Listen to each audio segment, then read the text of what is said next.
as I tend to do, especially on a Friday, I'm going to open today's show with a classic literary reference. So that's what I do here on Riter Radio. It's 225 episodes. If you didn't know that by now, I mean, what are you even doing here? What are you even doing tuning in if you're not expecting a classic literary reference to start the show? No, I'm thinking in terms of Charles Dickens at the moment. Best of times, worst of times. It's not really that. It's just I want to show you what it's like to have. I don't have a split personality. I don't have. Maybe it's this neurodivergence I keep hearing about. Maybe it's ADD. I don't know. I want to show you how right and how wrong I can be at the exact same time. You can be a smart person who's intelligent enough and paying attention, and if there's something at the tip of your tongue at all times. Here are two things that have crossed my mind in the last, let's say, 15 minutes, really. Half hour.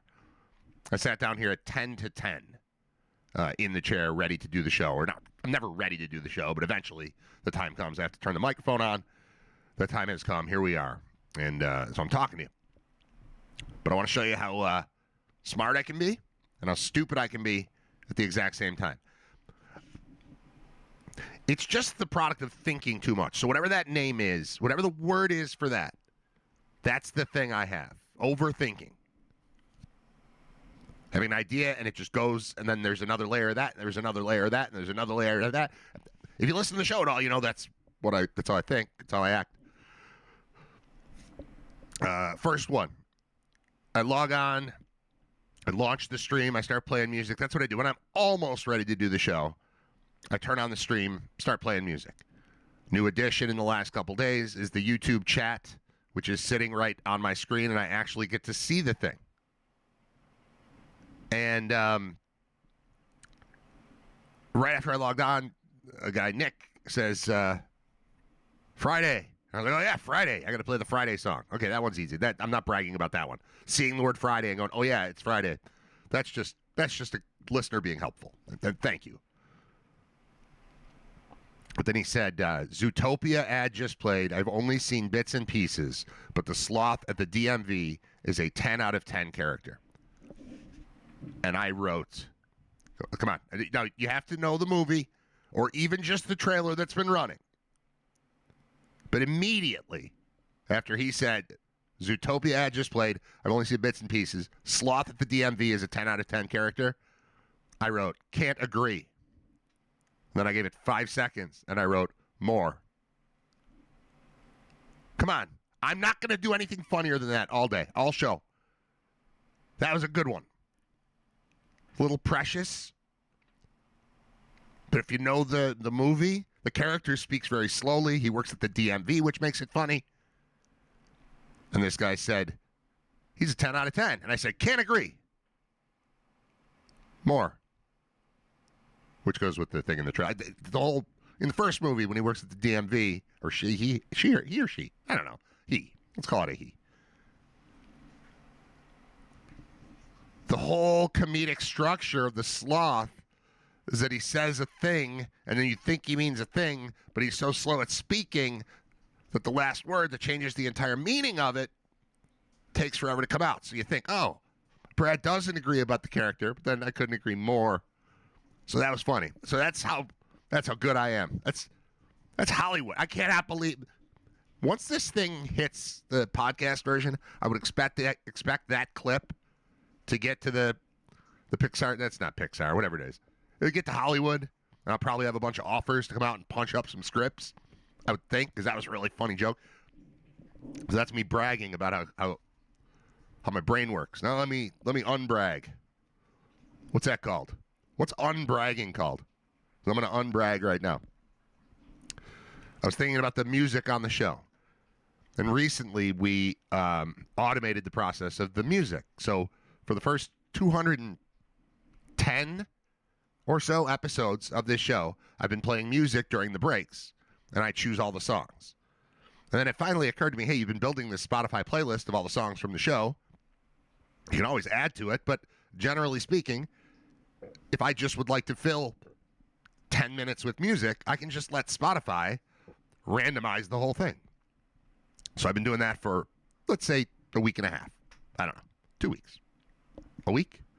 I don't know how long I've been using the random thing, but I like it. It's one fewer thing that I have to think about during the show, and that's helpful.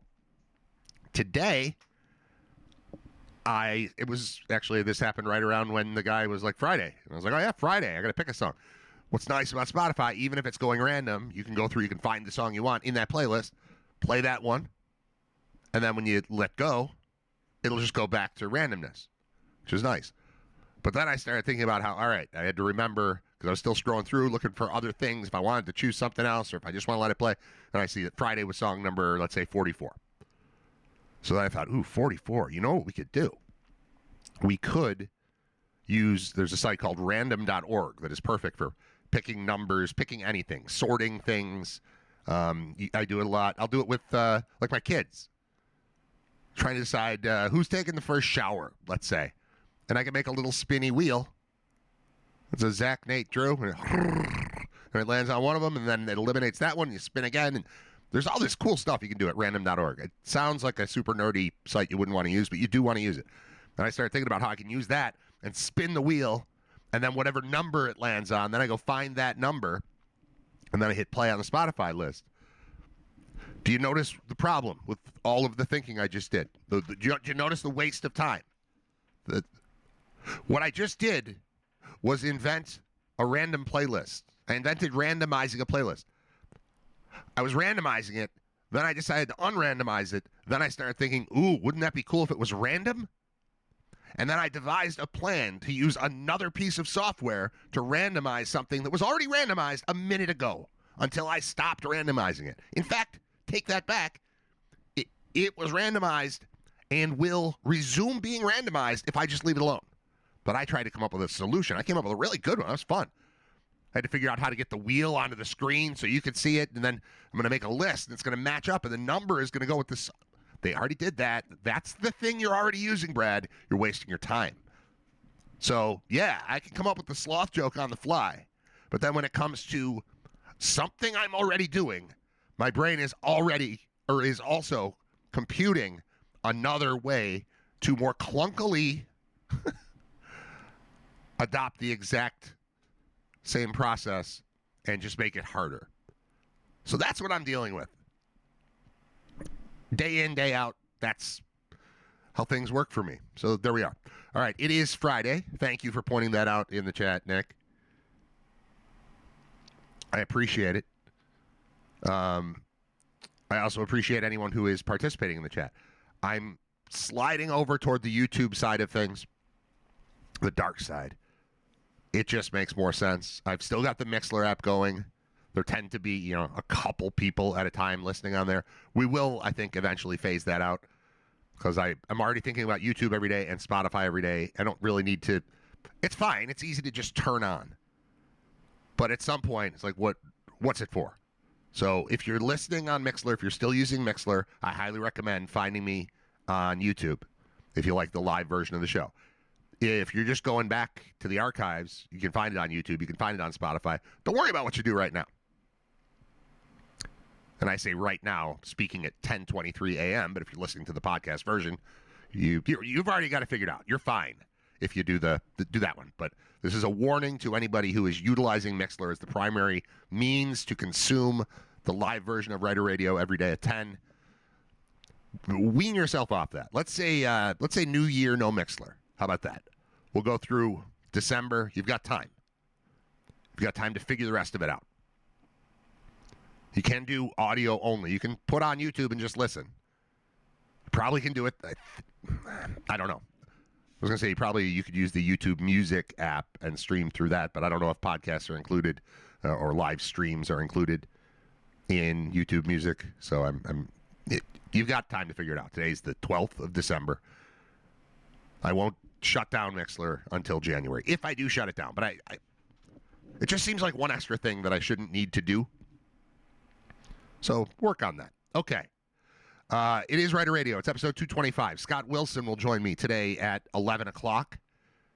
This is the second consecutive week that I have gone with the new format, which is chaos.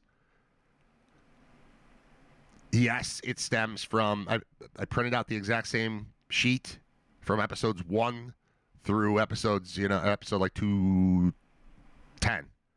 And for the last 10, I have sloppy notes like this. Just writing stuff. There we go. That's it. That's a show today. A lot of that's leftover stuff from yesterday. This is yesterday and today, honestly. So that's the kind of ship I've been running because I've been focusing on the other stuff. That I spent, let's say, 200 episodes focusing on the content of the show and adding little bits and pieces at a time with regard to the overall structure. Like, think of this as two different things. It's a show and it's a business. And I've been focused on the show. I've decided to kind of wing it on the show lately in order to fix the structure of things. So you get nicer things. It looks better. The lighting's better. I'm going to continue improving that. I need more. And we've got the chat going now. And we've got the music organized. And I'm working on that kind of stuff, which leaves me less time to completely map out what I'm doing with the show. But honestly, this is kind of a better environment for me. So I wind up with, I've got notes in my phone, I've got this thing over here, I've got stuff up on my screen, but I don't have the show mapped out the way that I did for much of the first 200 episodes. But I think it's fine. It's not crazy. This is an improv. Come on, try it again, Brad. Start over. I know it's Friday. You even had coffee this morning. I don't usually get cup. I improvise. Improvisation. This is good. The word I'm trying to say is improvisational. Improvisational. That's the word. Improvisational. My brain was trying to add extra syllables in there. See what I mean? I'm trapped in here. I live with this every day. You tune into it on purpose. You're insane too. Pro Football Hall of Fame finalists came out a couple days ago. That's been sitting on my screen for at least 48 hours, maybe longer. Phillip Rivers is back in the NFL. What's the most surprising thing to you about Phillip Rivers signing with the Colts this week? Sorry, still a little sick. So I'm sniffling. I try to avoid it. Hold on. Let me.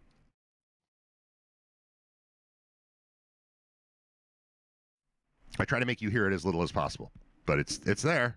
It's there when I'm talking for 2 hours. The most surprising thing for me about Rivers is that I can't believe he's been out of the league for 5 years. The last NFL game he played in, I believe, was a loss to the Bills in the playoffs. And we're coming up on 5 years for that. Rivers is a finalist for the Hall of Fame. Yet when he popped back up, I thought, he was there 2 years ago. Why not? I can't believe that's 5 years ago. I know the Colts have been churning quarterbacks. And off the top of my head, I don't know how well I would do, so I'm not even going to try. I think I'll look it up. I'm going to look up the Colts. But it feels like they've been doing, basically since the Andrew Luck problem popped up on them, which was him retiring just before the season started. In fact, I'm going to say famously, but in my mind, when I think of Andrew Luck retiring, I think of the fact that we had our fantasy football draft literally that day. And we do our draft in the Saratoga area. It happened to be at J Street Pub in Schenectady that year. And the draft ended. And then we walked down the street and went to, I believe it's called Rivers Casino. And we were hanging out at a blackjack table, I presume. I could picture where we were. I can't imagine we were playing anything but blackjack. But blackjack, considering everyone was participating and not everybody in our group. Like, I don't play craps, so it wasn't that. I remember the one time in my life I was at a craps table, and I had no idea what was going on. I've never learned it. I'm never going to. I've heard it's the best. I've heard it's the only way to enjoyably lose money. Like, if you're at a casino and you lose in blackjack, it sucks. If you lose at a slot machine, obviously, that's terrible. But I've been told losing at craps can be fun. I'm not going to find out. I lost at craps. I didn't have fun at all. I only did it one time. I didn't understand what was going on. I'd like to. It seems like something you could learn pretty quickly, what with the internet and all. I just haven't gotten around to it. It's okay. So I'm sure we weren't playing craps. I think we were playing blackjack. But this is an hour removed from somebody spending, $36 on Andrew Luck in the fantasy draft as his quarterback. And then we were at the table when we found out, hey, he just retired. Like, seriously? It's worse than when Jamal Lewis blew out his knee 3 days after our draft or whatever it was. This one was immediate. Like, all right, draft is done. All right, your quarterback's out. What? So anyway, since then, they've been, as the kids would say, streaming quarterbacks year-to-year basis. They tried on the Anthony Richardson thing. That obviously has not gone especially well. That said, if he was healthy, he probably would have just jumped in as starter. He's not. And so Phillip Rivers has been invited back to the Colts. After I do this quarterback thing, I'm going to look and see what the status is. Because when I first heard he signed, it was to the practice squad. But I guess that's just the easiest way to get a guy in the building, and then you figure out the rest of it. At the press conference, it didn't sound like, I'm going to work out and see how it goes. Like, I can't believe I'm back. This, it's a tremendous opportunity, and I'm glad they called, and here we are. I don't know what that does for his Hall of Fame candidacy. Does it set him back? I remember there was a time when Bill Parcells was a candidate for the Hall of Fame, and it didn't make any sense to me why he kept getting rejected. And it turned out, information from the inside, we know some people who have been a part of the voting process, most notably Mark Gaughan, Bob's brother. Bob's a regular on the show. Mark, I'm sure, has been on the show. Mark's awesome. He's retired. He played in the Back Tee Golf Classic with me, and my buddy Josh and Thomas Ian Nicholas from American Pie and Rookie of the Year. This is a couple months ago. Obviously, it's snowing. It's December. This wasn't yesterday. But we did that in September, and it was awesome.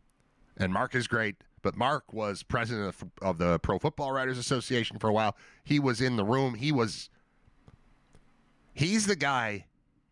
The next time we have Bob Gaughan on, I won't remember to do this, but in theory, I would like to ask him, who are the guys that you would say Mark is responsible for getting into the Hall of Fame? And I don't remember if it goes all the way back to Jim Kelly, who was elected in 2002. But it goes back a while. Kelly got in pretty quickly, but he might have had something to do with Marv Levy. He might have had something to do with Kelly, but certainly the later era, Andre Reed, sneeze.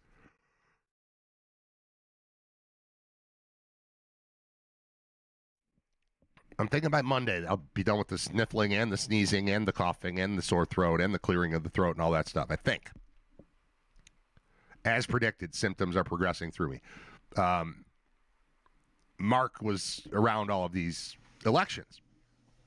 And I remember wondering aloud why the hell Bill Parcells wasn't in, and it was out of fear that he was going to return. Crazy circumstances can happen. Mario Lemieux, they waived the delay for him, put him right in the Hall of Fame. Then he bounced back from cancer and then came back into the league and was a Hall of Famer skating around in the league. You're not going to take him out of the Hall of Fame for coming back from cancer. That's just mean. So you just dealt with it. Bill Belichick has only been out of the NFL for 2 years. He's already on the ballot. And obviously standards must be different. Either they always have been or they change them for coaches as opposed to players. But Phillip Rivers is a guy who waited the 5 years to become eligible. He will, I believe, go into the Hall of Fame. But I think him signing with the Colts almost wipes him off of the ballot for this year. As they're selecting finalists, let's not put him in. If for no other reason, then what if he comes in with the Colts and wins the Super Bowl? Now it changes no, that doesn't make sense because it's not like it's what if he comes in and sticks around and plays for them next year and wins the Super Bowl. And now we've got a bust in there with the whole description of why he got in, and then there's all this extra story. You just don't want to do it.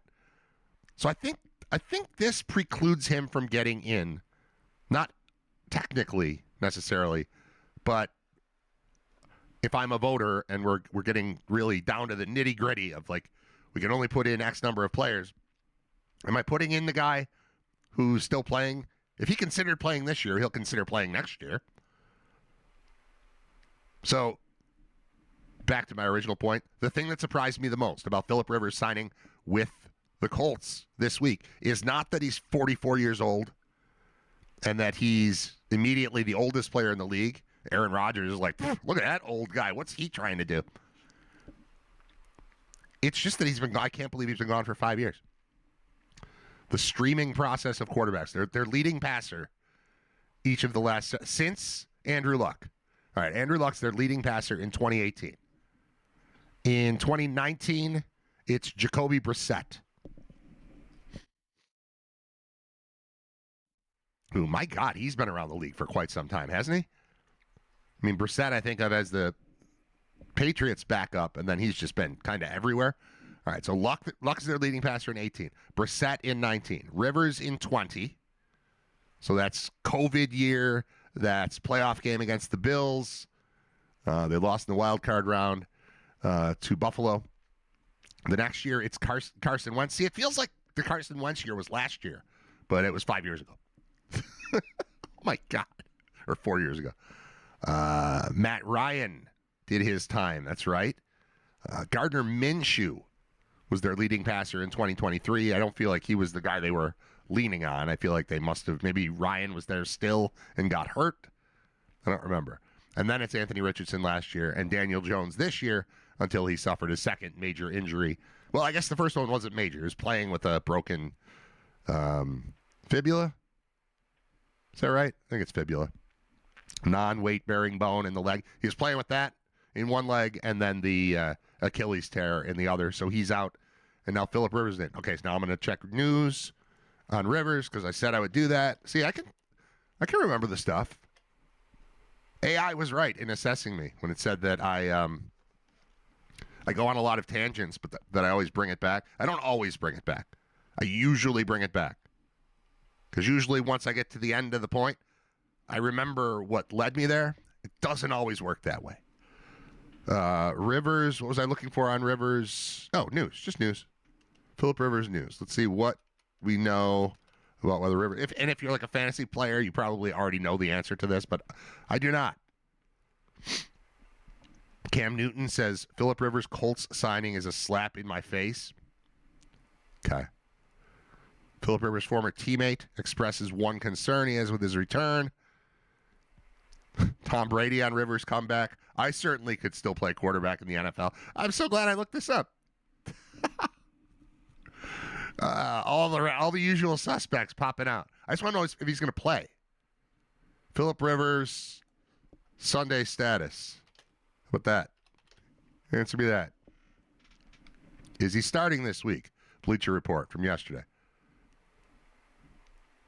After signing, the Colts have not ruled out the possibility of the 44-year-old starting Sunday's game at the Seahawks. Shane Steichen made it clear the team's still evaluating who will be under center. So we'll see how the week goes. We'll get to the end of the week and make that decision. But he's there. He's in camp. And I don't know if he's officially on the team yet or if he's practice squad. And then if they choose to, that's probably what it is. He's probably on the practice squad. And then they could choose to elevate him, as we've seen happen quite a bit around the NFL and certainly with the Bills this year. So, all right, there's the Rivers status. We're closing that one down. Connecting Rivers to this other thing, there are 26 total candidates in the modern era players category reaching the semifinalist stage for possible election to the Pro Football Hall of Fame class of 2026. No one, I take that back. I believe of these 26 players, one has ever played for the Bills, which means our good friend Reuben Brown has been eliminated as a finalist for this year. And Steve Tasker has been eliminated as a finalist. I believe they both made it to semifinal. Happens on a regular basis with both of them. And not looking great. Now, I felt like I was watching and hanging out with a Hall of Fame O-lineman in Reuben Brown. And I think he's just been punished by the fact that his teams didn't win. I mean, he was there. He's a rookie in 95, I believe. Yeah, I think, yeah, because I would have been a rookie in 96 had I elected to go into the NFL. I chose not to. Wanted to pursue a career in AM radio. So I didn't, but I would have been a class behind. I would have come in with Eric Moulds and Jake Plummer and stuff. But I believe Ruben was 1 year ahead of me. But the whole time I was doing shows with him, and he just went to the Pro Bowl every year, and he knew everybody, and everybody loved him, and it just seemed right. And I was like, wow, my friend's going to be a Hall of Famer, and so far he's not. I've never been to the Hall of Fame induction ceremony. In fact, I've kind of never been to the Hall of Fame. The only time I went to the Pro Football Hall of Fame, we didn't really even go in. We weren't there for that. We were there for other Cleveland-y things.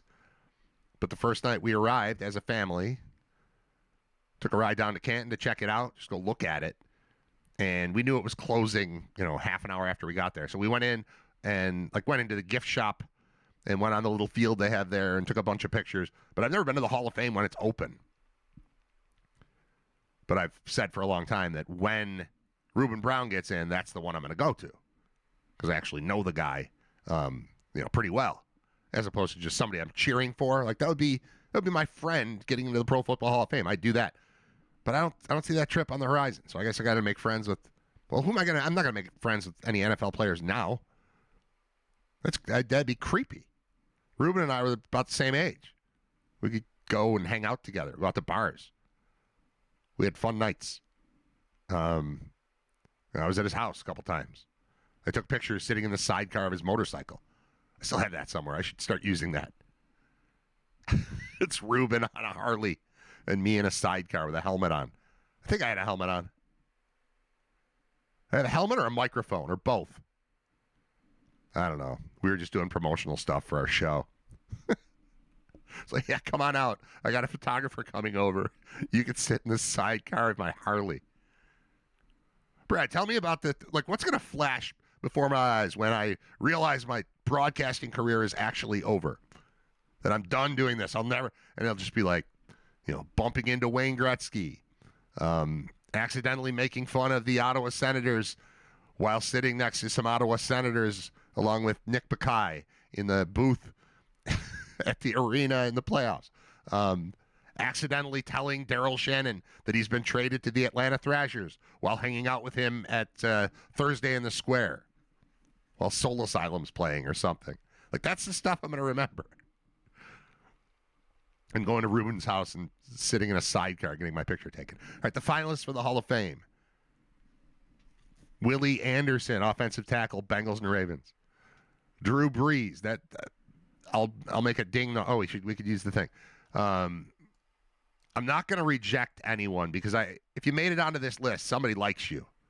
And you are liked by the group more than Reuben Brown and Steve Tasker. So to take any of these guys out of there is me doing a disservice, or it would be out of ignorance. But I'm not afraid to say yes to people. I'm not going to say no to anybody. I don't think. There might be somebody on this list that makes me think, no way. But what am I missing here? Pallets. There we go. This is tough when the sneeze keeps coming. I apologize. Hang on.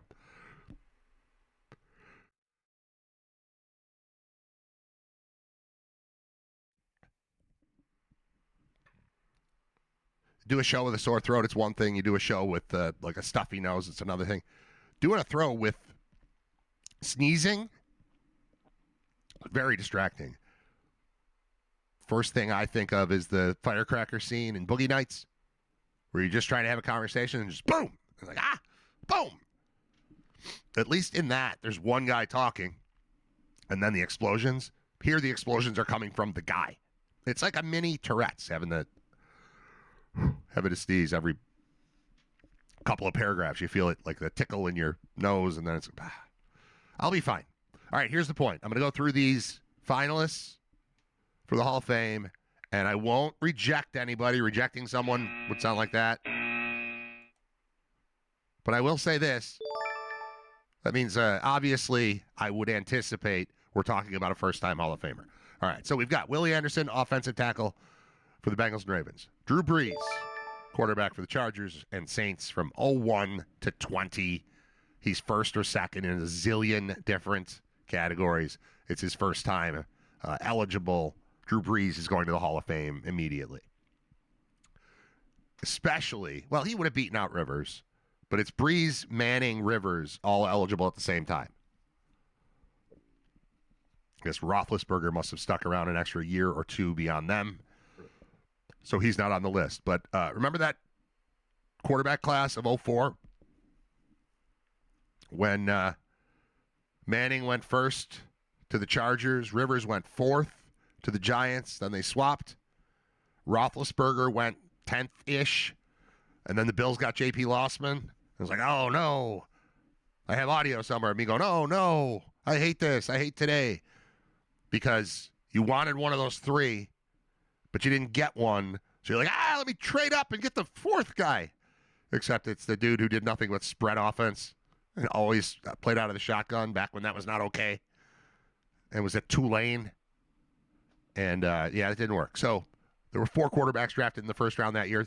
3 of them went to the Hall of Fame, or 3 of them are in the conversation for the Hall of Fame. They're all going into the Hall of Fame this year or otherwise. Not yet for Roethlisberger. We got Lossman. So 4 first-round quarterbacks, 3 of them Hall of Fame, 1 of them a Buffalo Bill. The other one a Buffalo Bill, not one of the 3 that almost implied that we did something right. We did not. All right. Lomas Brown, offensive tackle for 5 teams. Lions, Cardinals, Browns, Giants, and Bucks. That sounds like a Hall of Famer to me. Played from 85 to 02. This is his first time as a semifinalist, despite being out of the league for 23 years. It's a good sign that somebody made a pretty strong argument in favor of Lomas Brown. I felt like he was talked about, well, the same way I felt about Reuben Brown. He's not getting in, so I don't know. All right, Jahari Evans, not Jahari, Jari. Yeah, I think they said Jahari, but Jahri Evans, who's a guard for the Saints and Packers. Always heard good things about him. Larry Fitzgerald is, to me, yes. All right, granted, I'm hitting this on skill players so far, but that sounds like he's a first-timer, and I can't imagine he's going to have to wait a year. Although things do get backed up for wide receivers, I think Fitzgerald, especially playing for one team for 16 or 17 years, he's got all their records, obviously. Not a super storied franchise, the Cardinals. But I would think he's a lock. So Brees and Fitzgerald so far. Frank Gore. Frank Gore is statistically, by accumulation, one of the top backs in NFL history. But I don't remember him ever being a top 2 or 3 back for even a season in the NFL. Incredible career to hang on in that way. Just thinking about all the things he went through, going back to his days battling with injury at Miami and McGahee and all the stuff that happened back there. He was with the Niners forever. He's with the Colts for a few years. He was with the Dolphins for 1, the Bills for 1, the Jets for 1. This is his first time as a semifinalist. His statistics put him in the conversation. I think his lack of flash, his lack of star power or whatever, bumps him from being a first ballot Hall of Famer. Eventually, I want to say in a down year where there's not a list. Every year the list looks like this. Every year the list is first-round players who went to 8 Pro Bowls or won 2 Super Bowls, and it's that. And it's just going to keep refilling. Players are going to keep retiring. It's tough. But Gore is, you couldn't argue if he got there, but there's a fame element to Hall of Fame, at least in my mind. And I don't think Frank Gore was ever a star in the league at a position where they do have stars. Like Lomas Brown was never a star in the league because he's a tackle. So he was never he's not in the commercials. He's not selling you soft drinks and shoes. Maybe Chunky Soup. I'm Lomas Brown for Chunky Soup. I can see that. But even that they use like McNabb. Skill players for that. All right, so I'm going to go no there on Frank Gore. Rodney Harrison. He's a guy that, for me, this is the smell test. Did it feel like I was watching a Hall of Famer when I was watching him play? I think, ooh, look out for that guy. And the answer on Harrison is yes. but I'm not going to pretend to have ever broken down game film on safety play during his time with the Chargers or the Patriots. When he was on the field, you noticed him. When he was on the other team, you hated him. That worked for me. But this is his 5th time as a semifinalist. And there was a year where he wasn't one. So he's been on the ballot for quite some time and hasn't made it through yet. So I don't anticipate this is the year necessarily. Those guys pop through eventually, once in a while. If you told me prior to reading this list that Rodney Harrison is already in the Hall of Fame, I wouldn't have said, that's a joke or anything. I would have thought, yeah, okay, I could see him in a gold jacket. I guess I just haven't. But I can picture it. Torrey Holt, wide receiver, Rams, and a little bit of Jaguars. Rams, 99 to 08. Jaguars, that's he's been a semifinalist 12 times. So I was going to say, I don't think that's a lock. It certainly isn't. He keeps making it to this list and not going past it. The problem is you're in a tough class, right? There's other wide receivers that have to get in. And you're like, okay, not this year, Torrey Holt. Next year. They're like, all right, Torrey Holt or Larry Fitzgerald. And Torrey Holt's like, damn it. All right, I'll just wait. And then another one's going to come up. And then another one's going to come up. So it's tough. 12 years as a semifinalist. Always a semifinalist, never a bride, I think is the very popular phrase you hear in American culture. Luke Kuechly. I wanted to hit the chime. Luke Kuechly is probably a top 2 player in the history of the Carolina Panthers. It's a brief history compared to, relative to other teams. But they've been around since 95. And I recently asked, because my kids do this kind of thing. My kids sit around and talk about who's the best player in the history of each team. And, of course, they're biased toward whoever they saw on YouTube yesterday. But when it got to Carolina, they didn't know what to say. So I texted my buddy Chris, who lives down there, like, who is the defining player in Carolina Panthers history? And he said, no-brainer, Cam Newton. But it sounds like Kuechly's probably next. So I would have almost said yes. He had a shortened career, injury issues. I think he was one of those, you know what, I probably could play, but I'm going to keep my brain and body at least here. I've done enough damage. I'm cool. He played from 2012 through 2019. And like I said, I almost hit the bell to say yes, put him in. But he was a semifinalist last year and didn't get in, so I can't do that. I can't just ring the bell if you're not a first-timer. Clearly, we've shown that you can get into that room and be voted out of that room. And it's not like you get voted out. You just don't get voted in. But we've seen that Kuechly can get bumped, so I can't hit the bell. Eli Manning, 2-time Super Bowl winner, first overall draft pick in 2004, played 16 years with the same team, and it's his second time as a semifinalist. So I can't ring the bell on him. I never loved Eli Manning. I think collectively, although it's not said out loud too often, he's respected, but it's kind of thought of as fluky. At least I think of it as fluky, but I think that might be the consensus, that it's fluky that dude is a 2-time Super Bowl champion, both times as an underdog, upsetting the Patriots. That adds to the lore. That's Super Bowl upset is how Joe Namath is a Hall of Famer. He had the fame part down, not the numbers. That's what got him in. So there's an argument, obviously, to be made for Eli Manning. He checked all the boxes. What else did you want him to do? I don't know. Make me inspire confidence when I see him on the field, I guess is what I would say. His numbers show that he should be there.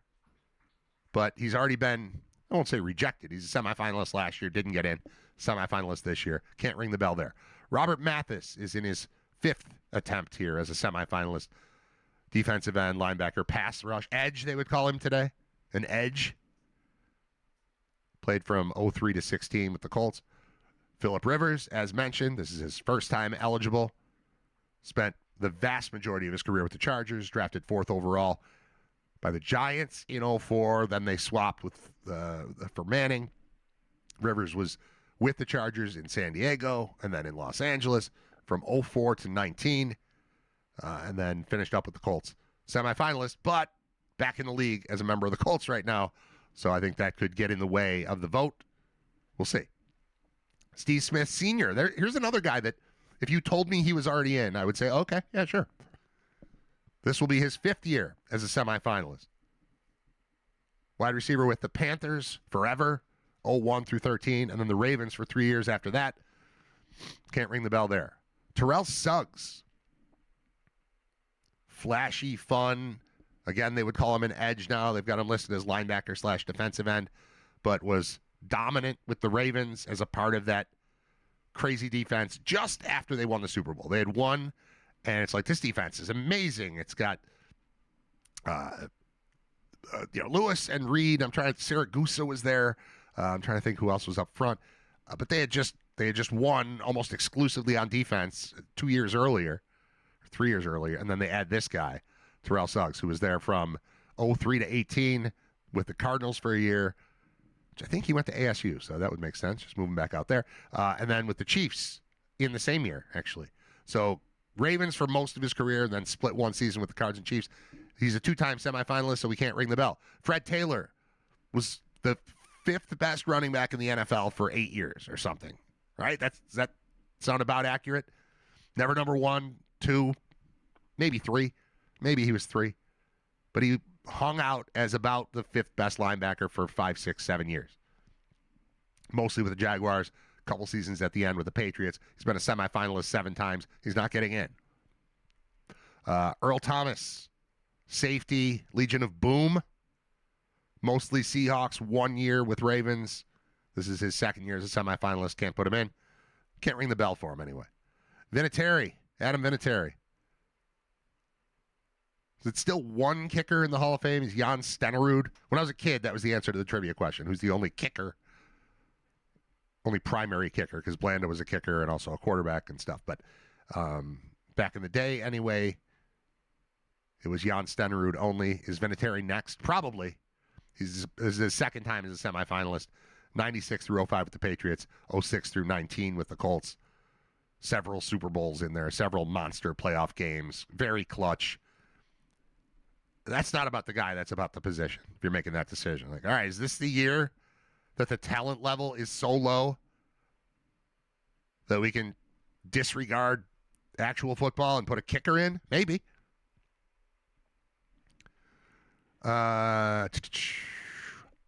Hines Ward.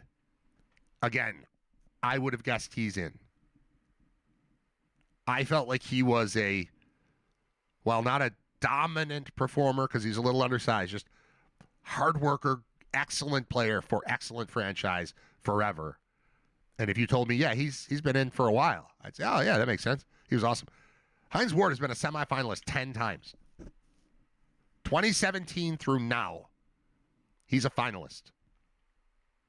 I think he should be in the Hall of Fame. And again, maybe it's because the Steelers' colors involve yellow, but I can picture him in the jacket, and not just I could see what that would look like. No, like I can picture seeing him on television in Canton congratulating other people wearing the jacket. So I would have told you he was in, but instead he's a 10-time semifinalist. Reggie Wayne. Reggie Wayne's an interesting one because Reggie Wayne was very good for a very long time playing with an already Hall of Famer in Peyton Manning with the Colts. 14 seasons as a wide receiver with the Colts. When you think of that Colts team and Manning, the first receiver you think of as like his right-hand man is Marvin Harrison. He's already in. Their careers, I believe, overlapped a little bit, but then late era Manning, it was all Reggie Wayne.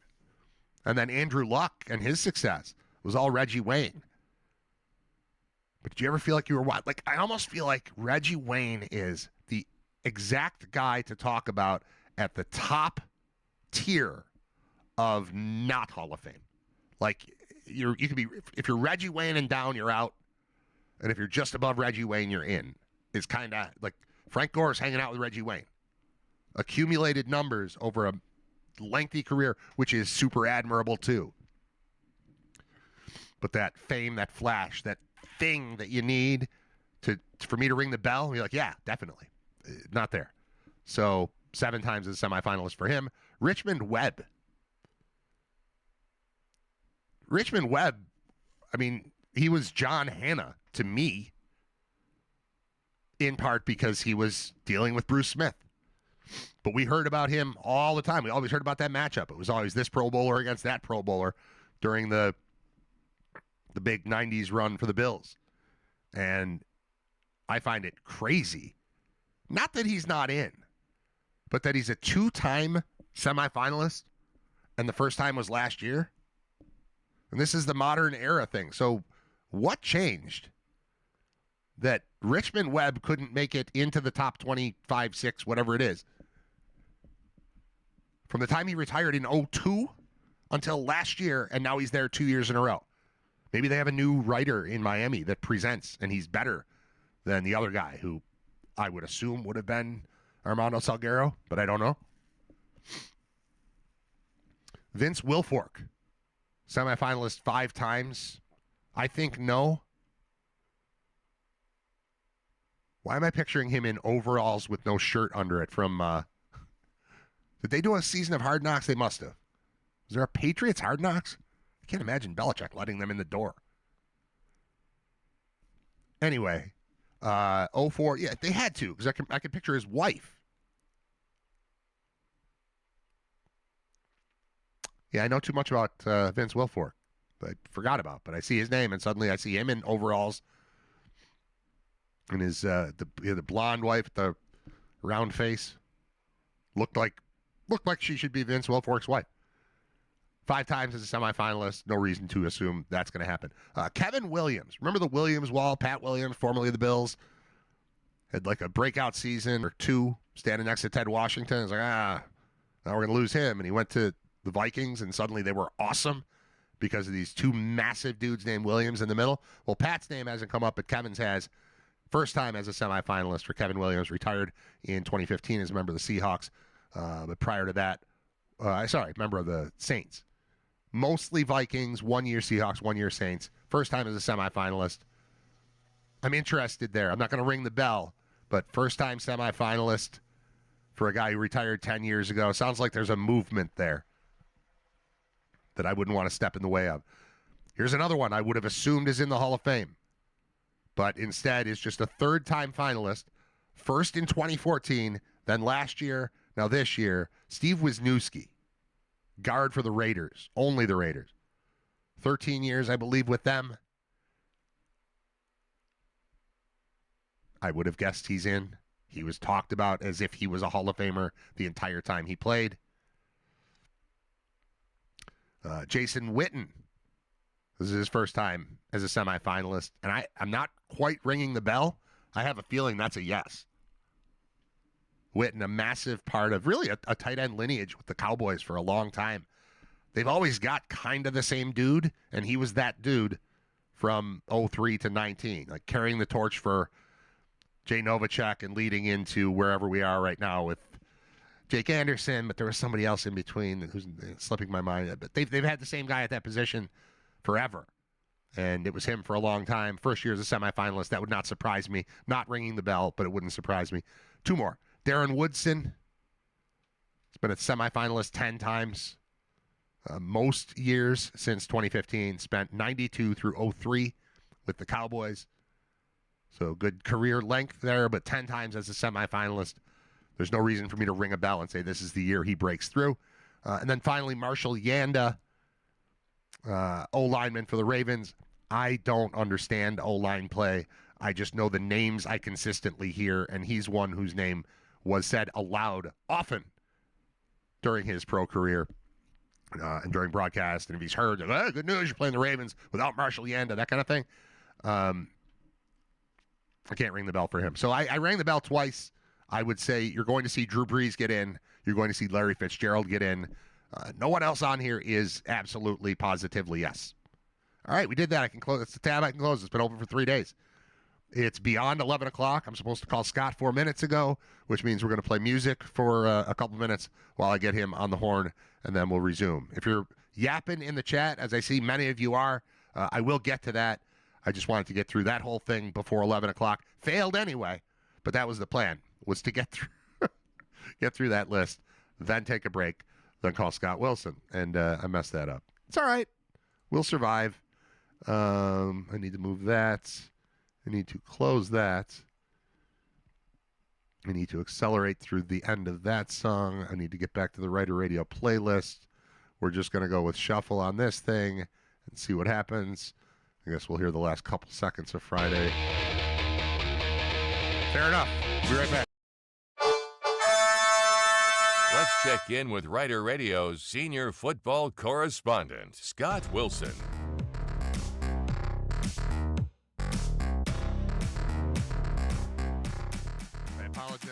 I apologize for the delay. First real tech glitch we've had so far today. I could hear Scott. He couldn't hear me.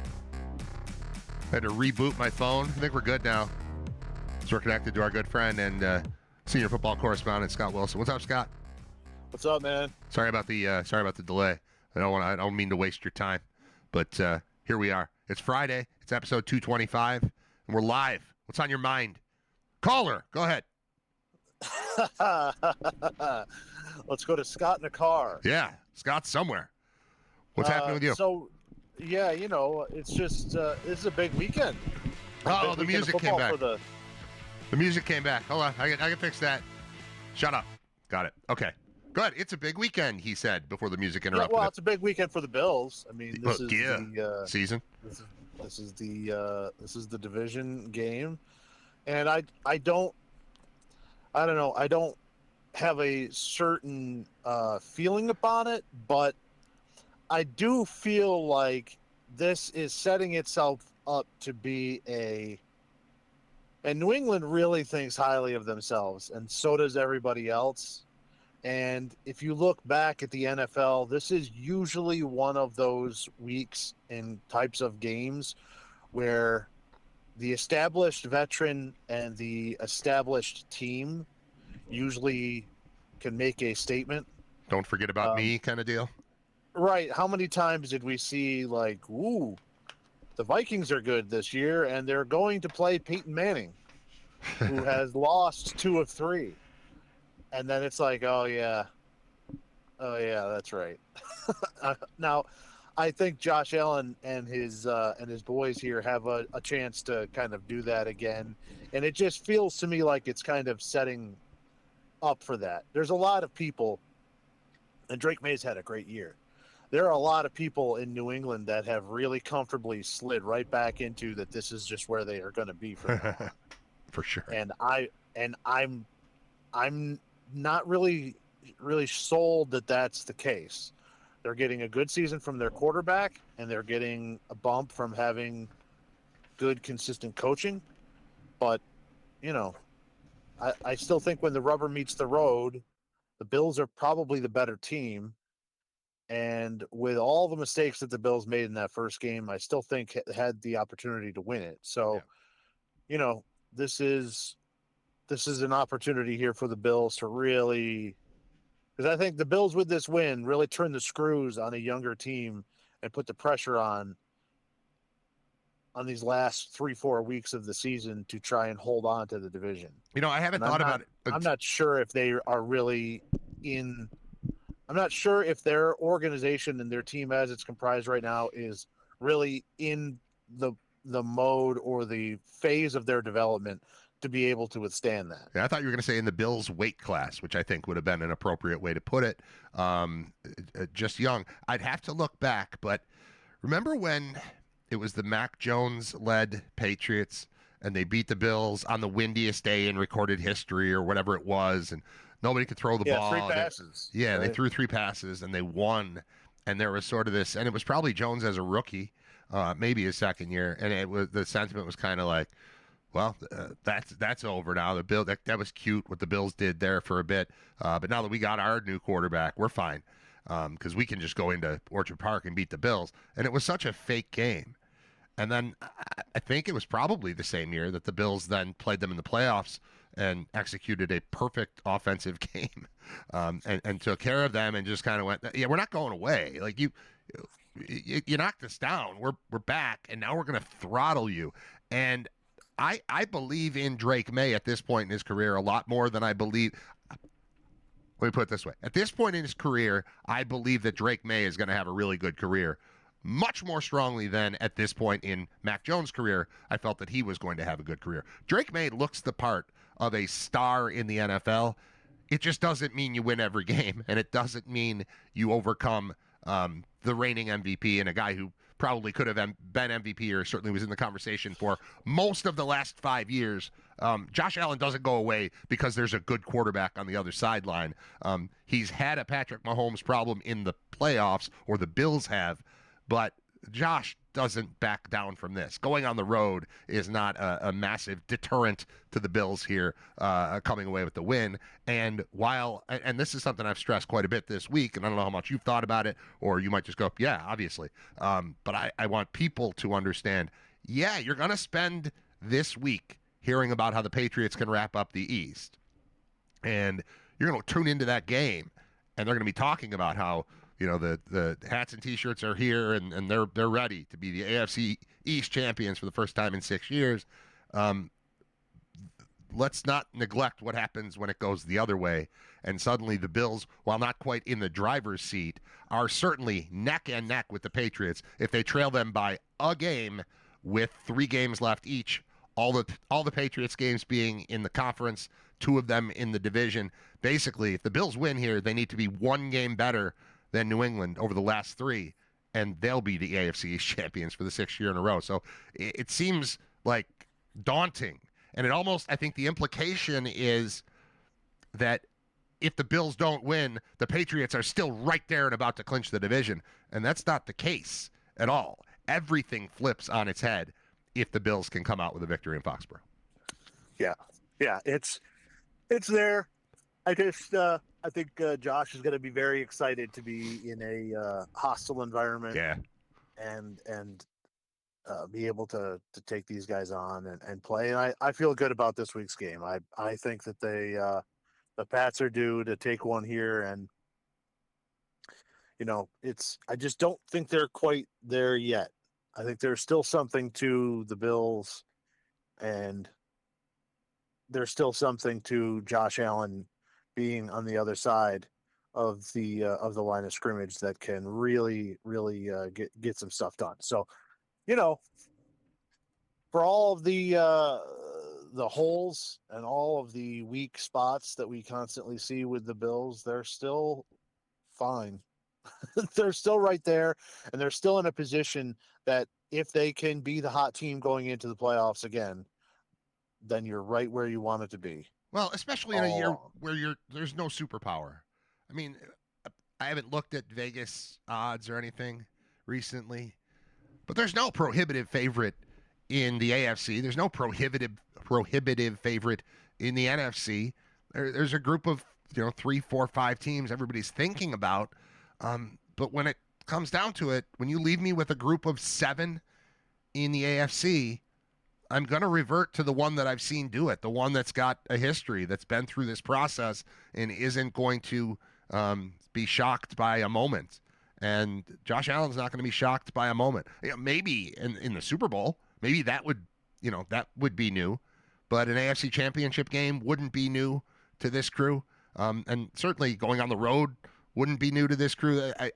I'll take the veterans, especially in a year where it looks like you're not going to have to deal with the 3 teams that have been the problem, which, I mean, they've taken care of Baltimore when they've faced them in the playoffs twice, but Cincinnati isn't going to be there. The Chiefs aren't going to be there, more than likely. Maybe one of them maybe the Ravens or Chiefs sneak in somehow, but it seems unlikely. It looks like you're going to have one elderly quarterback in Pittsburgh, and then you're going to have one veteran in his prime quarterback, and then you're going to have some kids. And I like my chances there. I like Josh Allen looking around going, oh, I guess I'm the adult here, other than Grandpa Rodgers. But I don't think Grandpa Rodgers has a team built to advance very far in the playoffs, so if they even get there. So I don't know. I feel all right. But yeah, this is massive. I'm old enough. I've been around enough of these seasons where my highs don't get too high and my lows don't get too low over the course of the year. But get me to mid-December with a chance to stay alive for the division, and not just stay alive for it, but really put yourself in there and make the Patriots question a little bit about what they're doing and make them wonder, oh, okay, I get it. We like Drake May, but he ain't Josh Allen. Like, make all that stuff happen. I am pumped for Sunday more than I have been for any game this year, of course, and I would imagine most people are, but I control my emotions on this. I have a feeling this will be a pacing around the family room watching the game type of thing rather than just sitting in the recliner nodding when things go the Bills' way. What you're describing, it seems to me like your blood pressure leading into this game is hovering around Dick Duran level of excitement. That's because no one ever kept themselves from the highs getting too high more than Dick Duran. And I think that's kind of where you're at. Yeah, I thought you were about to make a Peck joke. No. Duran. No, just a Dick Duran. You want to know? Hold on. No, let's stick with Dick Duran. Go ahead. Let's stick with Dick Duran because I actually had a thing written down about him. It's in my phone somewhere. But last night I was on YouTube, and when I go to log into YouTube, it always asks me if I want to log in as Brad Riter or as Buffalo Main Event. Do you remember Buffalo Main Event? Do you know what that is? You don't have to. It's fine. No. It's a TV show that I did. Oh, yes. With Bob Gahn. And last night I was like, I'm going to log in as that. And I watched some of the show that we did. And at some point I was thinking about, as we're leading into Christmas, I wasn't going to do it for today, but as we're leading toward Christmas, I was thinking about starting a thing on the show called the Bradvent calendar. And on the Bradvent calendar, we would open up little gifts every day, and the gifts would come from the past because I've got so many things in the archives. I forgot that we did this TV show. Not only did I forget we did it, I remembered doing it in the fall during a football season. I didn't realize we did it from like September through April or something, and all of the episodes are online. Somehow, despite the fact that it was 2007 and it was shot entirely digitally, the first episode that I watched looked like something that came off of like a VHS tape I used to tape Friday night videos off of NBC in 1982. It looked so bad. That said, it was not that much different from the show that we're doing now. It's just that we had to go into a studio and use all this high-tech digital equipment.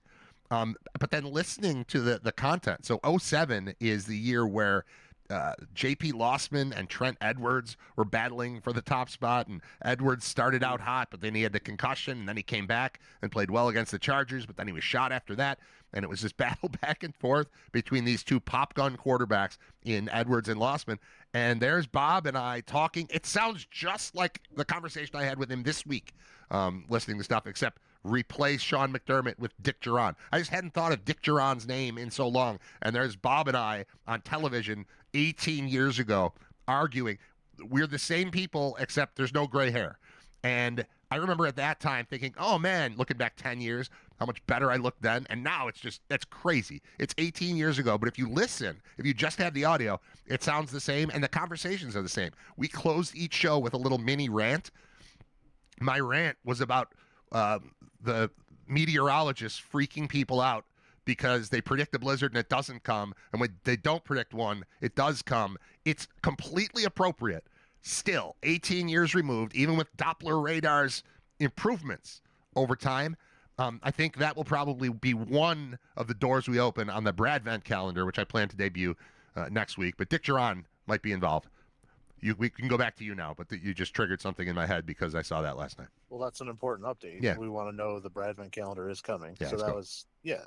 I was just going to say, just kind of sticking in the NFL, and I know you mentioned there in previous segments about how Phillip Rivers is coming back. Yeah. At, what is it, 45? I think 44. That seems real unsafe. That seems real unsafe. It seems like he's treating this like a YMCA game. He's like, yeah, I can still sling it. Yeah, I want to get out there with the boys. Yeah. And it's like whenever that happens in a pickup game, someone always gets hurt. But this is the NFL. So someone's definitely going to get hurt. Someone always gets hurt anyway. And now if we got to pick somebody out of the 22 on the field, might it be the grandfather? Yeah, it seems really unsafe. And not just the age, it's the time off. That's the time away from the game.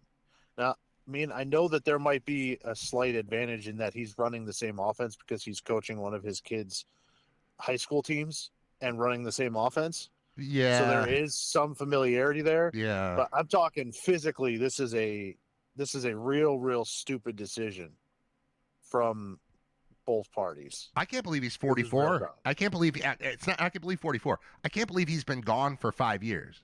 Honestly, I saw that he was signing to the practice squad, and I thought that makes sense. He was there a couple years ago, as they've been kind of cycling through quarterbacks. But I went and looked.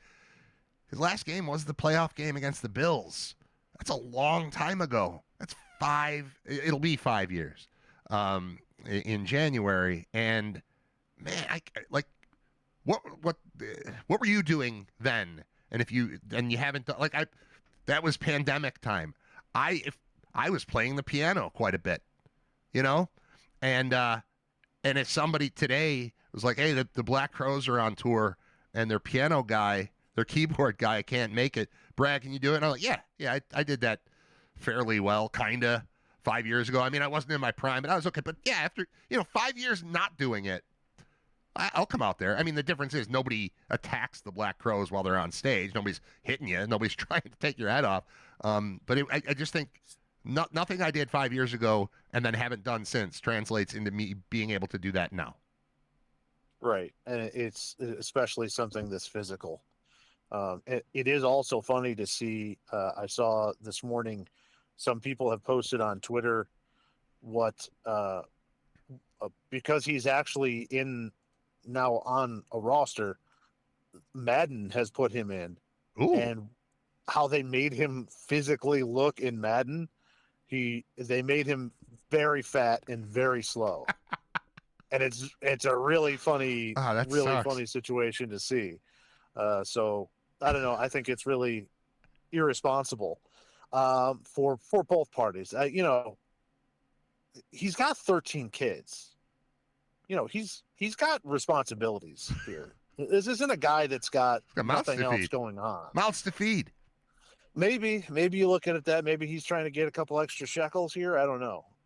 But it just seems like a bad idea. Sticking with quarterbacks, uh, on the other side of somebody willing to play at 44 seems to be Joe Burrow and his comments this week.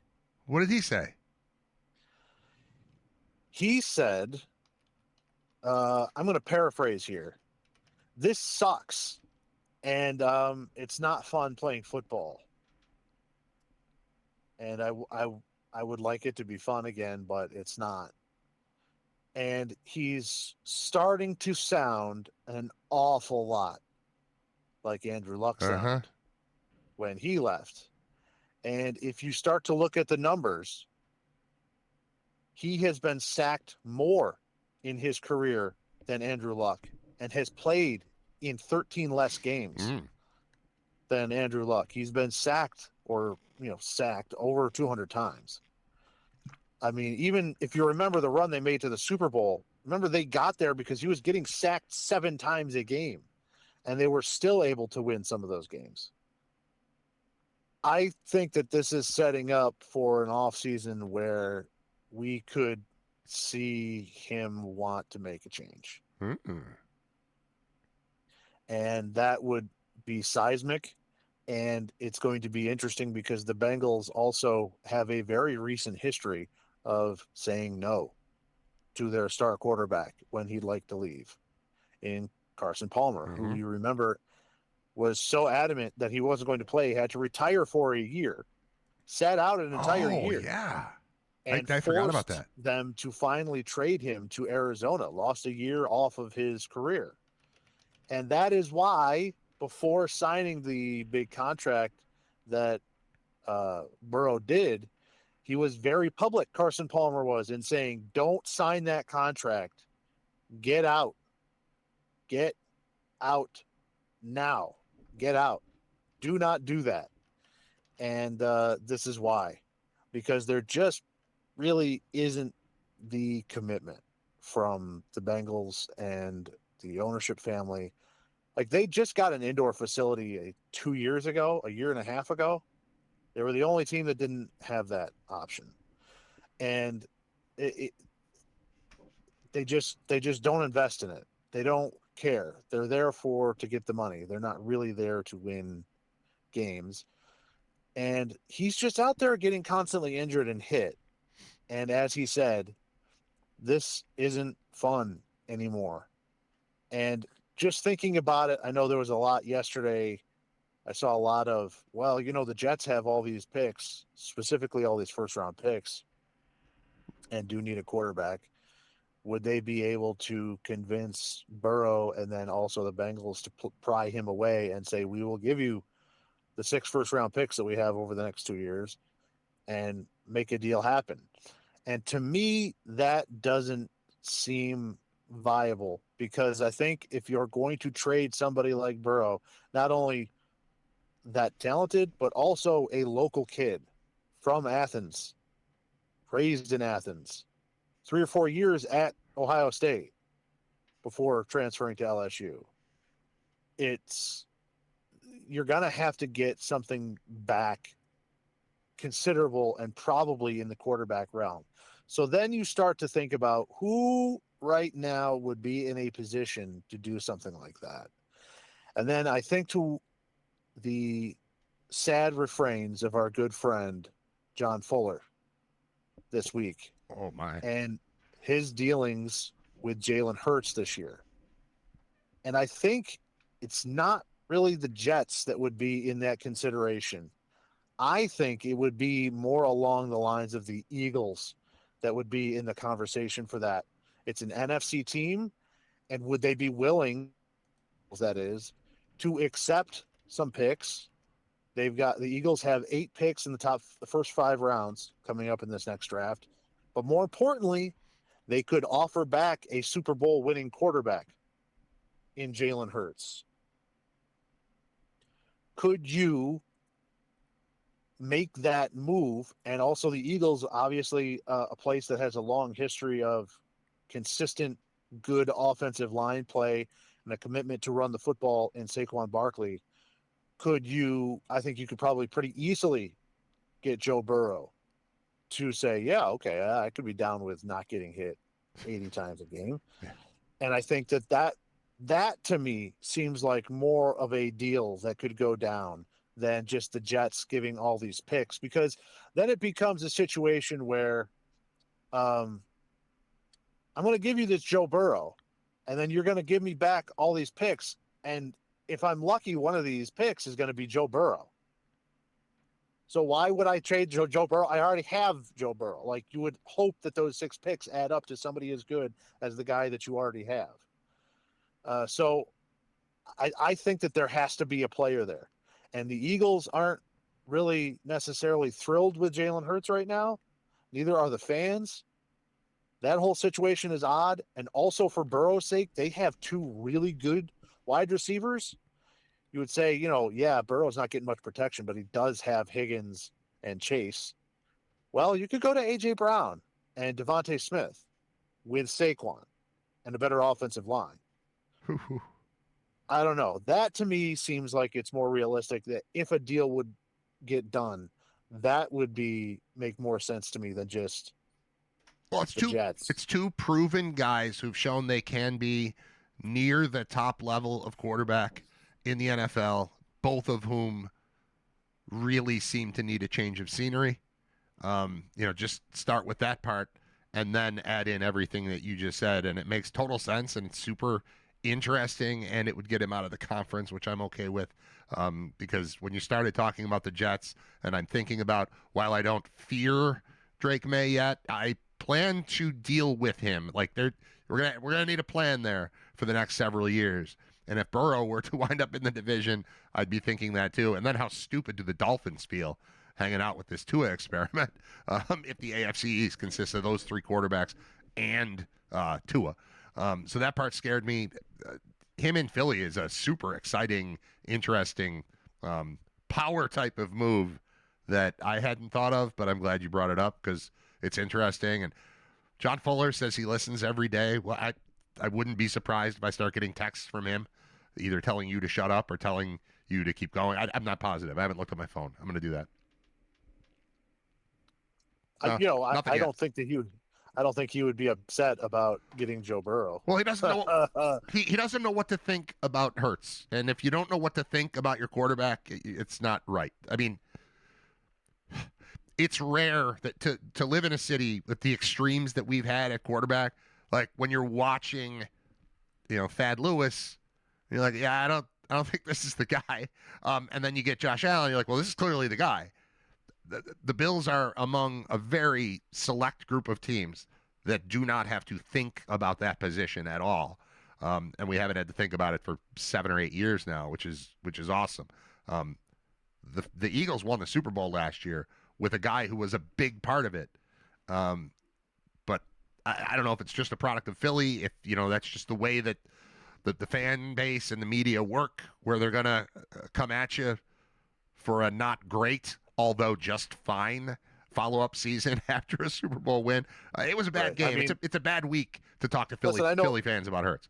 Well, as a Giants fan, first of all, I totally hate this move, because that would suck for a Giants fan to have to deal with Joe Burrow and everybody else. But it is the type of aggressive move that the Eagles have become known for from the front office here for the last 3 or 4 seasons. And really even beyond that, back to when they went to the Super Bowl and lost and then just recycled it and said, this isn't going to work.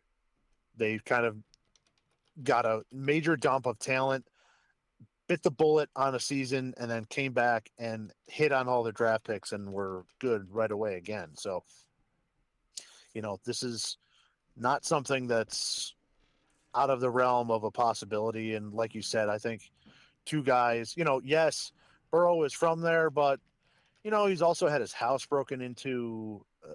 Right. He's also been a Bengal. He's also been stuck as a Bengal for this long. I remember 20 plus years ago talking about the Bengals compared to other teams in the league. And it was like, there's a guy, what was his name? Jeff Hobson, I think. He's a friend of Jerry Sullivan, and he was a beat writer in Cincinnati and then became like their Chris Brown, like not play-by-play guy, but like the media guy for the Bengals. And I think he was the guy that we talked to a lot. And he's like, look at your team. How big is your scouting department? Like, I don't know, it's 25, 26 guys in there, something like that. He's like, we have 2. The Bengals at the time had 2 scouts. Now, perhaps they've expanded. Perhaps with technology, they've shrunk it down to 1. I don't know. But it has been the reputation of that team, and it's been the same ownership forever. It's Mike Brown the whole time, son of Paul Brown. That reputation has been there the whole time. So if you go to Cincinnati, you want to get out of Cincinnati. And it predates the Carson Palmer thing you were talking about. It's longer ago than that they've just been operating as if they're on a shoestring budget when clearly they're not. That said, the amount of money that they've poured into Chase and then Higgins, it's tough to say that they're not financially supporting their guy. It seems like they're just doing it incorrectly. Like we spent a lot of time talking about whether or not the Bills have done enough at the wide receiver position. The reality is the quarterback's the guy. Protect him, and we'll figure it out from there. At least that's been the approach for the Bills, and I think that's worked out better for them than the approach of loading up at the wide receiver position has for the Bengals with Burrow. Yeah, game is still won in the trenches, period. It's still won and lost in the trenches. So if you have a choice between getting an all-world wide receiver or an all-world offensive lineman, I would still pick the offensive lineman because they're going to help you in more ways than just getting the wide receiver. But I just, it was interesting to see him be that. Now I know they're coming off of a tough loss, and he threw the 2 picks on back-to-back plays, and it's been a rough season. He's been dealing with injuries. So, there's probably a little bit of emotion in those comments just from that. But, it's not something that you can ignore when you see mega stars like Andrew Luck, even Barry Sanders say, I'm done. This isn't fun anymore. I'm not going to do this anymore. I'm done dealing with this. Because the Lions were kind of in a similar situation where they were viewed in the same way that the Bengals were, which is just kind of, half-assing it, not really fully invested. And and treating it more as just like a fun thing rather than an actual business. So, I don't know. That's at least something to keep an eye on here in the future, and especially how this season ends. I think that if the Bengals are able to kind of piece it together a little bit, win a couple of games, maybe he starts to feel better about it and his whole attitude changes. But there's a very real possibility that he doesn't, because no matter how much he does offensively, their defense still stinks, and they they can't stop anybody. I mean, last week, yes, he threw the pick six and then had another interception. It's really hard to watch that game and put it all on him when they're out there scoring 35 points.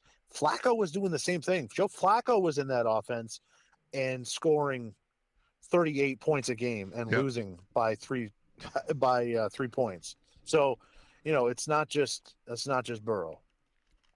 All right, I got a couple options here. You're a college football guy.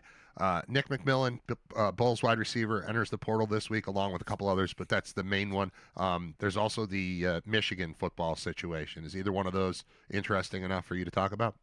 Well, I'm sad about Nick. That stinks. But still, again, this is part of the thing. Bulls still have an opportunity to try and rally and re-recruit him. Just because he's in the portal doesn't mean he's definitely gone. It just means that he can talk to other schools. So, we saw Kobe Stewart last year going to the portal, and we all thought, man, that stinks. And he said, you know what? I like it. I like it here. And I'm just going to stay. We saw Dolak leave and come back without ever really doing anything at Utah State. It happened. Right. Change at coach. So that was different. But yeah, it would be nuts. It would be part of it. It would be nuts. That's the whole part of it. It would be nuts for McMillan to just be like, no, I'm good. I'm fine. I'll stay here, knowing that, like you said, all he has to do is sign something, and now he can field offers. You don't have to say yes to one, but you can field them. So it's not crazy. I mean, I don't anticipate that he sticks around. I just don't want to see this lead to a cascade of players walking away. And so far, it's been limited. Compared to other teams, and compared to certainly what we saw last year was a whirlwind of activity in college football, and the Bulls were mostly able to hold pat. That had a lot to do with all of the winning that happened last year, and guys kind of looking at each other going, let's make another run at this. But I fear sort of a domino effect. Once someone defects, someone else goes, he could do it. I could do it. And you set the precedent that this is what we're doing this year. So I'm a little fearful of what's going to happen over the remaining time that the portal is open. Right. And again, the Bulls have been very good at retaining the talent, but I think you also need to understand that this is also happening at every other MAC school. Like the Miami, Ohio got blown out in the championship game, and basically in the locker room, their leading receiver and defensive end were both like, "Yeah, I'm going to the portal." So just to let everybody know, this is happening across Group of Five. The one thing, again, I say it every year. Sometimes it's better to grow where you've been planted, with people that believe in you, that are willing to develop you, and that you're definitely going to be playing. If you look at the number of players, there's crazy statistics out there. It was something like, of all the guys that went in the portal last year, only 40% ended up actually playing this year.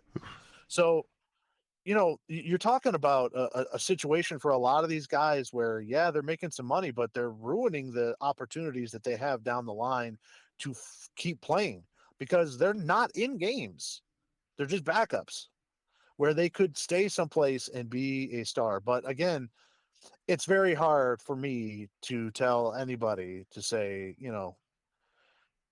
if you're being paid six figures for a year to be a backup at a Big Ten school, it's very hard to tell a kid, don't do that. I mean, that's a lot of money. I don't know.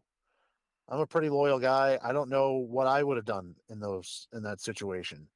But as far as from a fan perspective, and I think from a developmental perspective, for a lot of these guys, it is not going to benefit them going into the portal. There are some guys that are going into the portal that will go down. And I think that it will work out for them. And I think that those are the right reasons.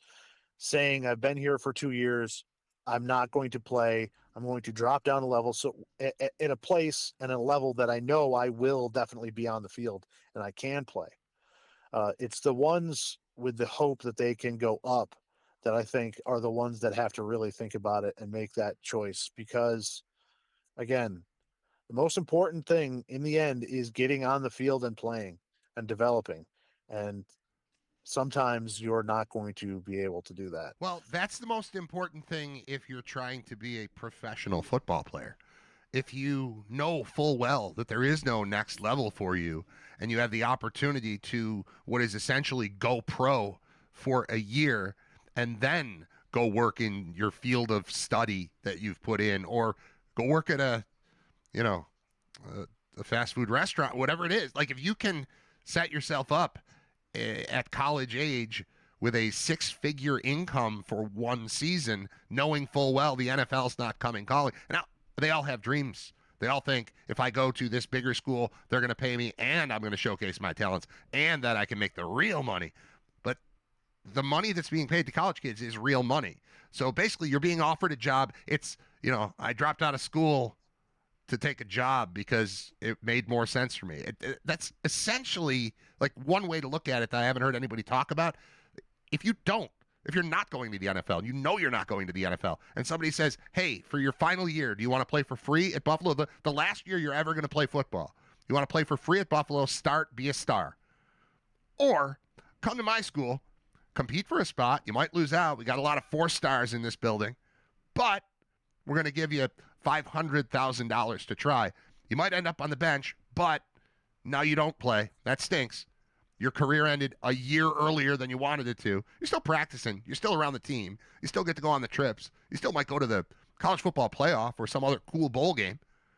But we're going to pay you to do that. So it's, would you like a job to drop out of school is kind of the dirty opportunity that's unspoken in this whole thing for somebody who's not taking $500,000 to hopefully make $8 million the following year. They're just taking the $500,000 job, hoping to land a $50,000 job the following year. So that the finances really mess with the psychology of the whole thing.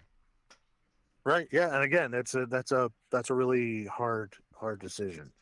What appears to not be a hard decision was one day by Ward Manuel getting rid of Sharon Moore, who it's really a sad situation all around. It's certainly interesting to look in from the outside, but in our perspective, in our situation, and the number of years that we have been around in college football, and being at a hotel bar and talking to coaches and seeing some of these guys and talking to everybody every week, I think that we have a more clear vision of the fact that these are human beings, that our coaches, they have an interesting job and they have one-track minds, and they are certainly different mindsets, but they are still human beings.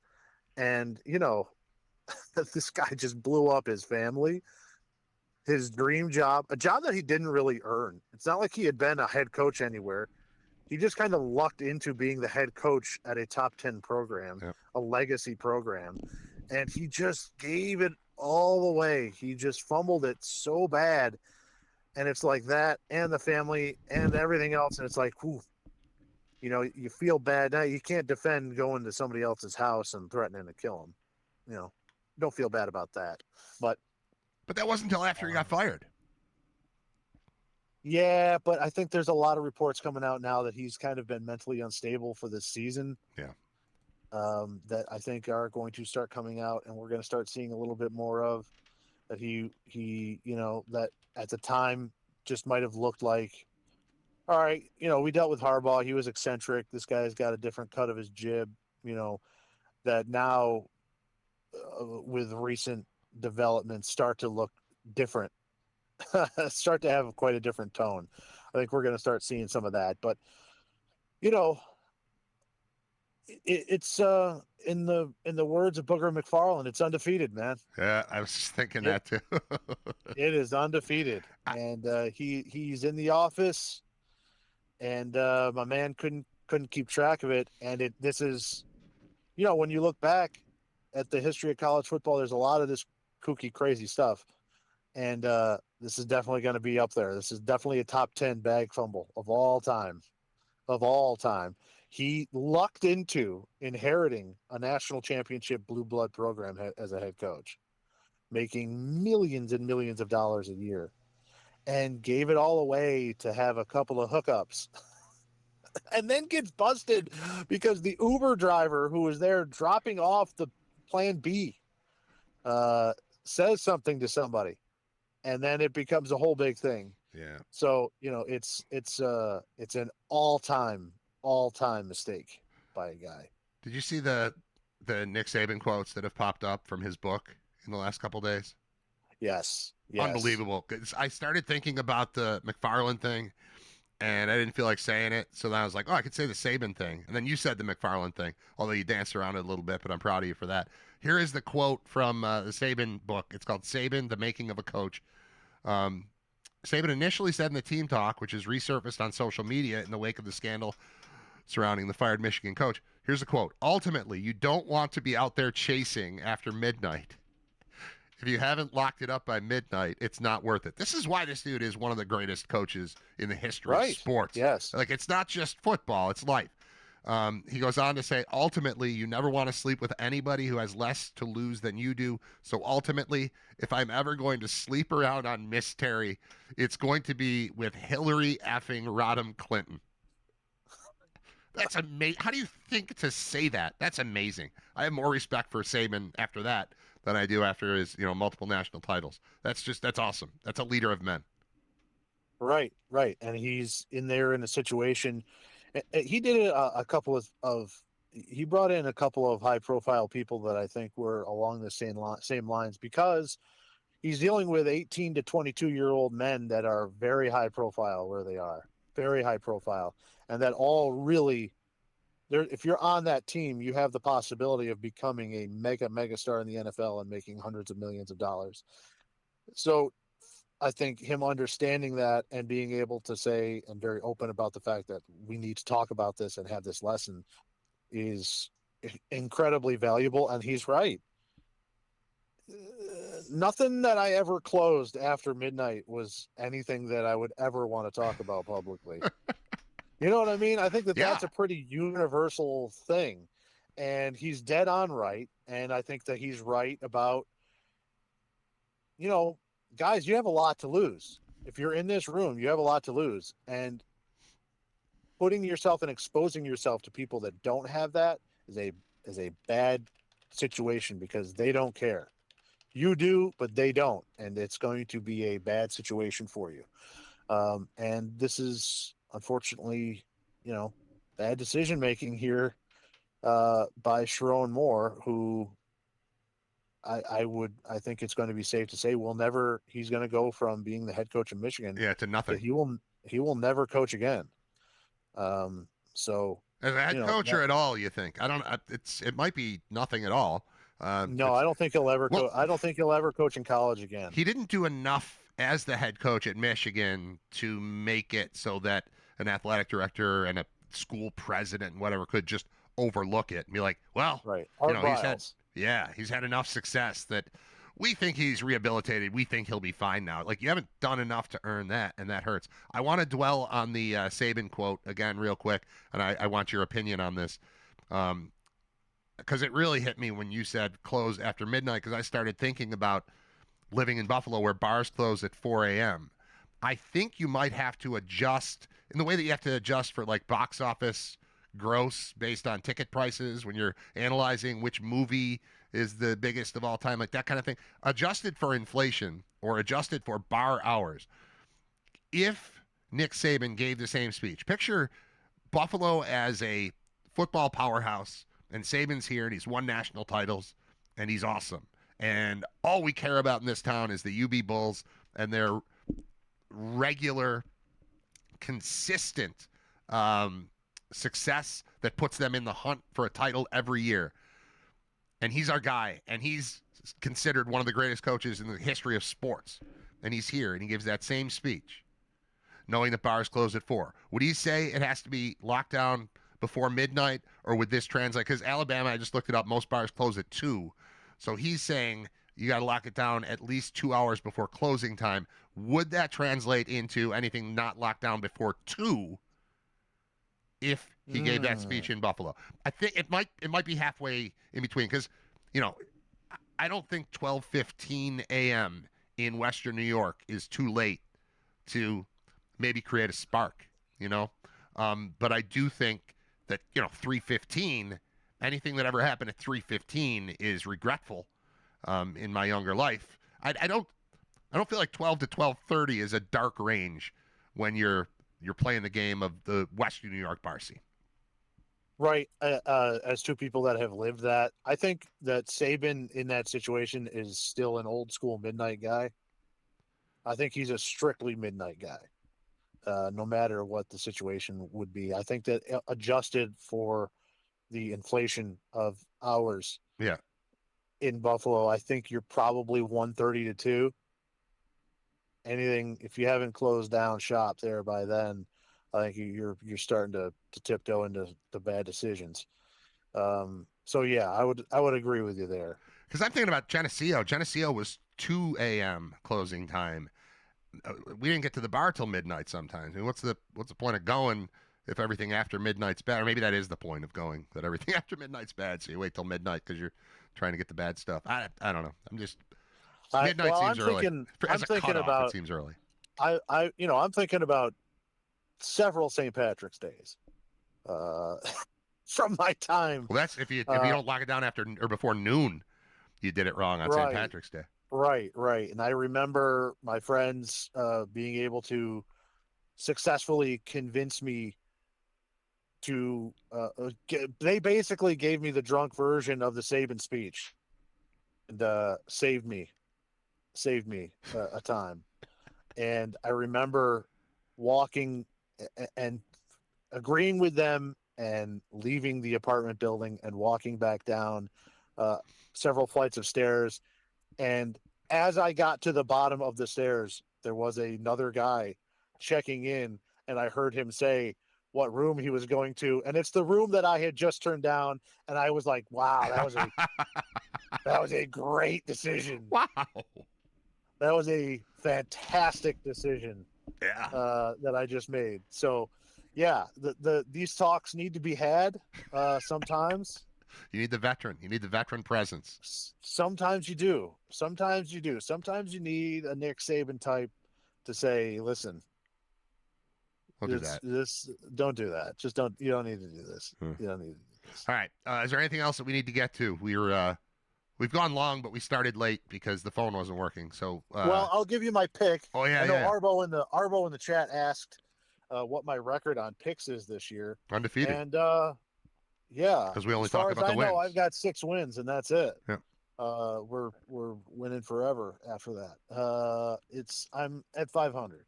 We're 6-6-1 officially. You had a winner last week that we forgot to get to, but you sent it to me. I had a winner last week in Western Michigan. So this week, I'm going to take the Montana Grizzlies because I can. I'm going to take Montana at home in Missoula, 7.5 point favorites against South Dakota. Weather will not be a factor in that game because both of them play in that weather, but Montana's a far better team. South Dakota has kind of skated through. They have been hot recently here, but I think Montana's a better team, got a better offense that they're going to be able to score fairly regularly. I like them winning by more than a touchdown there. They are in the quarterfinals of the FCS. Also, just want to keep an eye on UC Davis, 2.5 point favorites against Illinois State. I like Davis there. Illinois State last week pulled a massive upset, knocking off North Dakota State in the Fargo Dome when North Dakota State was undefeated. Well, I think they had one loss because they played an FBS team, but they were number 1 in the country and by far and away long odd major odd favorites to win the national championship. And Illinois State scored a late touchdown to win by 1 last week. I think there's going to be a little bit of a hangover there for the Redbirds. UC Davis, 2.5. I kind of like that as well. I'm sticking though. My main pick is Montana. I like it. You've been complimented in the chat for looking at the chat. It says, what a guest. Checking chat. Scott the man. Gotta check chat. That's from Nick. Always check chat. Always check chat. Now I can check chat. I couldn't check chat for a while because I've got too many things on the screen, but I figured out how to get the chat in its own little thing next to the screen that I look at to make sure it's all working. So the chat is useful, and people can actually interact now rather than sending a text to a phone that's sitting over there or sending it to a screen that's hidden behind that. I've got it on the screen at all times. Doesn't mean I'll react in real time to it, but everything that's there I'll see, and then at the end of the show I'll go back and read all of it. So if you're putting something in there, know that it will be seen for sure by me. It will be seen by other listeners, and it will be seen by guests who pay attention, like the great Scott Wilson, who joins us twice a week. Thank you for your time once again, Scott, and we'll talk to you on Monday after this Bills-Patriots game and whatever the hell else happens over the weekend. All right. Talk to you later. All right. For Scott Wilson, to wrap things up, on episode 225 of Riter Radio, live 10 to noon, Monday through Friday, and then available as a podcast on Spotify and on YouTube. So be sure to check those out if you missed any portion of it or you miss a day. It's all there. Please like and subscribe. That's the big push right now, is liking and subscribing. And you click the little bell so you get a notification. But the more of that we do, the better it is for everyone. The chat has been very lively. We've only had that up and running for the last couple of days, but that's been cool. And even if I'm not reacting to everything that's going on in there, I love that there are conversations happening between listeners. You don't need me for all of this. We're all friends here. We're all just hanging out. I just happen to be kind of, pushing buttons and talking into a microphone. But the show is yours as much as it's mine. So be a part of it in the chat. And again, like, subscribe, share. Spotify and YouTube are the two big places. Do whatever you got to do. Watch it where you want, listen where you want. But the numbers that I'm trying to build are in those two specific platforms, YouTube and Spotify. So you are helping me. If you listen every day and have not yet subscribed on both of those, now would be a great time to do that. I'd love to see just an influx of numbers as we build. The more numbers we get, the more numbers we'll get. It works exponentially, but it's a slow, steady process that at some point is just going to go boom, and we're going to be everywhere we need to be. Lots of exciting things coming up.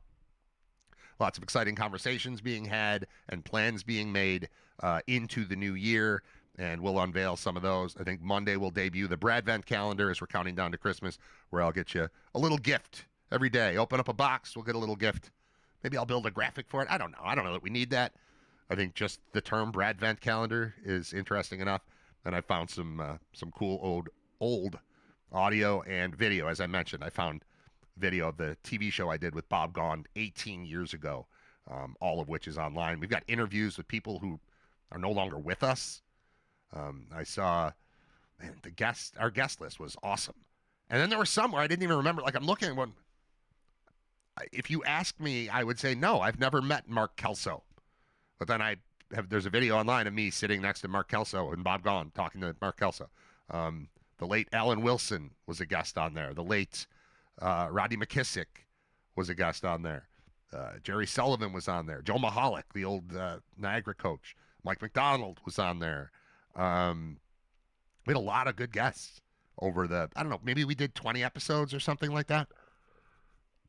But pretty cool to rediscover that. And I might pop some of those historical documents into our Advent calendar. And also what was cool, the final segment of every one of those shows, and let's say we did 20 or maybe it was 18 episodes. That means there are 18 like 1 minute long rants from me and from Bob. We called it commentary, but each show would end with Bob talking about one thing and then me talking about one thing, or vice versa.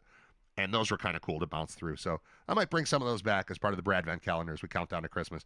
I haven't figured out the schedule yet as far as what we'll do surrounding. For sure, there won't be a show on Christmas Eve. For sure, there won't be a show on Christmas Day. Other than that, I'm not sure. I don't, as of right now, intend to take a full week off like I did at Thanksgiving. But with the kids home the whole time, and I don't know. We'll see. But I can tell you that next week will be totally normal. Monday, episode 226 comes your way at 10 o'clock. You'll hear Scott Wilson again. He joins us twice a week. Not sure what else. I have a feeling we'll open talking about the current situation, the then current or soon to be current. What's the word I'm looking for? The situation as of then. It's the Bills and the Patriots is the point I'm trying to make. If the Pats win, they win the division. If the Bills win, the Bills are very much alive to win the division. It has been pointed out to me in the chat by the great Ray Walter that the Ravens game doesn't mean anything aside from giving the Bills the ability to lose to Philly. You still are going to need either the Jets or Dolphins to beat the Patriots. But unless you are a brand new fan to the NFL, you know how that stuff goes down. Like, if you're rooting for a team to lose and they're playing against a team that they shouldn't lose to, you're hoping it's a divisional matchup. Those things get crazy. It's not quite throw out the records, but it's kind of throw out the records on those divisional games. So, yeah, I think the Patriots are clearly better than the Dolphins. I think they're clearly better than the Jets. But if you can spook them a bit with a victory this Sunday, bring them back to reality a little bit to recognize they've got some work to do here. Not just to get the 1 seed, but to win the division. I like the chances of either the Jets or the Dolphins coming to play, making that game their Super Bowl. Hey, we could really mess with this team's season. We can screw them up. We can stop them. And it's not like the Jets or Dolphins are like, yeah, we're going to help the Bills. But you just hate the team that's in front of you. And if you see them twice a year, you hate them more. And you got better knowledge of their personnel and their scheme. So I will gladly take a Patriots matchup where I need them to lose, Jets or Dolphins, rather than playing the Raiders or playing the Titans or playing the whoever else, the Cardinals. A team that doesn't matter, that doesn't wake up every day thinking about the stupid Patriots. Give me a team that thinks about the Patriots all the time in one of those games. Bills have to do their job, and that starts with a win on Sunday. Go Bills! Let's see it all happen, and then we'll reconvene at 10 a.m. for episode 226 of Riter Radio, brought to you by Brian Janik at thefinancialguys.com. Thank you for listening, sharing, liking, subscribing, all the things. We will talk to you real soon. Talk to you Monday. Thank you. Bye.